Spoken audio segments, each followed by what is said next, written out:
बिस्मिल्लाहिर्रहमानिर्रहीम। अस्सलाम वालेकुम नाज़रीन, मैं इमरान खान हूँ। जो लोग वीडियोस लीक करते थे, ऑडियोज़ लीक करते थे और हमेशा कहते थे हमारे पास वीडियोस भी हैं, हमारे पास ऑडियोज़ भी हैं, हमारे पास हाज़िर ड्यूटी लोगों की भी ऑडियोज़ वीडियोज़ हैं और ये वीडियोज़ और ऑडियोज़ कभी पुरानी नहीं होती। ये मरियम नवाज़ साहिबा फरमाती थी।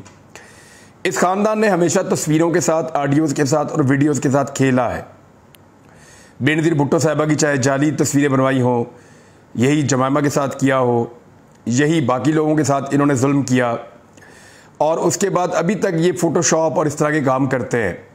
जाली ऑडियोज़ भी बनाते हैं, जैसा कि साबिक चीफ जस्टिस साकिब निसार साहब की इन्होंने एक ऑडियो बनाई, उसका अमेरिका में फॉरेंसिक करवाया 2 नंबर तरीके से और फिर वो साबित हो गई कि वो झूठी है और फिर उसके बाद शर्मिंदा भी नहीं हुए। फिर जज राणा शमीम साहब वाला मामला भी उसके बाद इन्होंने उठाया।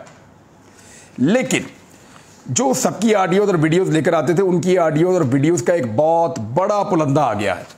इस वीलॉग में मैं आपको बताऊंगा कि उनमें कौन कौन सी ऐसी चीज़ें हैं जो अभी तक मंजर आम पर नहीं आई। मेरा एक सोर्स है, नाम ना बताने की शर्त पे और राजदारी रखने की शर्त पे उसने मेरे साथ कुछ चीज़ें शेयर की हैं। अब ये मैं जो चीज़ आपको बता रहा हूँ, ये मुबैना तौर पे है जो मुझे बताई गई है, मैं आपके साथ शेयर कर देता हूँ। हो सकता है ये तमाम चीज़ें अगले चंद घंटों में या अगले चंद दिनों में मंजर आम पे आ जाएं और हो सकता है कि इनको होल्ड कर लिया जाए, क्योंकि ये जो एक सिक्योरिटी ब्रीच हुआ है ना बहुत बड़ा, ये बड़ा खौफनाक काम हुआ है। अगर तो देखिए इसको सिक्योरिटी ब्रीच के तौर पे लिया जाए कि वज़ीर आज़म हाउस और वज़ीर आज़म और उनसे रिलेटेड लोगों का एक डाटा लीक हो रहा है। अगर तो वो डाटा लीक हो रहा है तो वो तो फिर इंडिया को भी मिल रहा होगा, अमेरिका को भी मिल रहा होगा। यानी अगर ये इस तरह आपके इंटरनेट के ऊपर अवेलेबल है, टीवी चैनल्स उसको चला रहे हैं, हर तरफ इस तरह की कॉल्स जो हैं वो सर्कुलेट कर रही हैं, तो ऐसी सूरत हाल में यही सारा डाटा मुमकिन तौर पे हमारे दुश्मनों के हाथ भी लग सकता है। अब यहाँ पे मखसूस बातें हैं जो सामने लाई गई हैं, जो बाकी बातें हैं वो कहाँ हैं? वहाँ पे तो और बहुत सारी बातें होती हैं। तो मैं कल से कुछ लोगों से राब्ते कर रहा था, मुझे एक साहब ने कुछ इन्फॉर्मेशन दी है, मैं आपके साथ शेयर कर देता हूँ और सीगा राज में हम रखेंगे उनका नाम भी और सिर्फ चीज़ें मैं चीदा आपको बता देता हूँ। एक तो अगर ये एक बहुत बड़ा सिक्योरिटी ब्रीच है तो याद रखिएगा ये पाकिस्तान का एक बहुत बड़ा इंटेलिजेंस फेलियर है, स्पेशली इंटेलिजेंस ब्यूरो का जो इसके लिए रिस्पॉन्सिबल है और वो वज़ीर आज़म पाकिस्तान के अंडर काम करती है।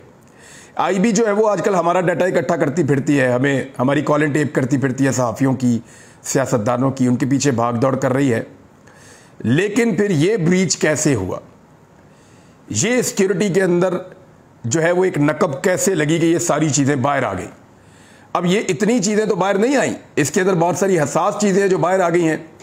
तो ये एक बहुत बड़ा सिक्योरिटी का फेलियर है और जो लोग इसमें मुलव्वस हैं या जो लोग इसके लिए जिम्मेदार हैं, कम से कम उनको अकाउंटेबल किया जाए। और दुनिया के किसी भी मुल्क में ऐसा होता तो जो आला इंटेलिजेंस के लोग थे उनमें बहुत सारे लोग इस्तीफे दे चुके होते कि जनाब एक इतना बड़ा डाटा जो इतने जीबी का डाटा है और प्राइम मिनिस्टर से रिलेटेड है वो लीक हो गया है।